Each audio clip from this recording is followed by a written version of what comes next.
कथा के अनुसार भगवान अर्जुन से कहते हैं, राजा माधाता ने एक समय में लोमश ऋषि से जब पूछा कि प्रभु ये बताएं कि मनुष्य जो जाने अनजाने पाप कर्म करता है उससे कैसे मुक्त हो सकता है।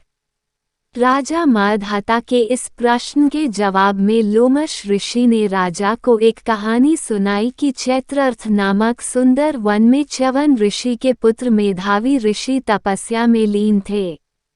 इस वन में एक दिन मंजूघोषा नामक अप्सरा की नज़र ऋषि पर पड़ी तो वह उन पर मोहित हो गई और उन्हें अपनी ओर आकर्षित करने हेतु यत्न करने लगी। कामदेव भी उस समय उधर से गुजर रहे थे कि उनकी नज़र अप्सरा पर गई और वह उसकी मनोभावना को समझते हुए उसकी सहायता करने लगे। अप्सरा अपने यत्न में सफल हुई और ऋषि कामपीड़ित हो गए। काम के वश में होकर ऋषि शिव की तपस्या का व्रत भूल गए और अप्सरा के साथ रमन करने लगे।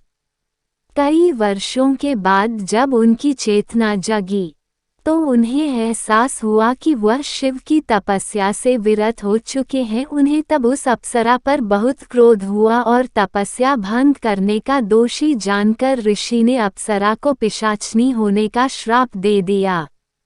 श्राप से दुखी होकर वह ऋषि के पैरों पर गिर पड़ी और श्राप से मुक्ति के लिए अनुनय करने लगी।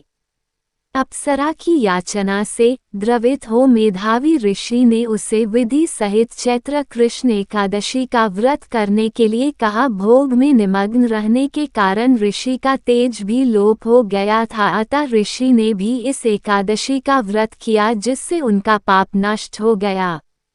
उधर अप्सरा भी इस व्रत के प्रभाव से पिशाच योनि से मुक्त हो गई और उसे सुंदर रूप प्राप्त हुआ। वह स्वर्ग के लिए प्रस्थान कर गई।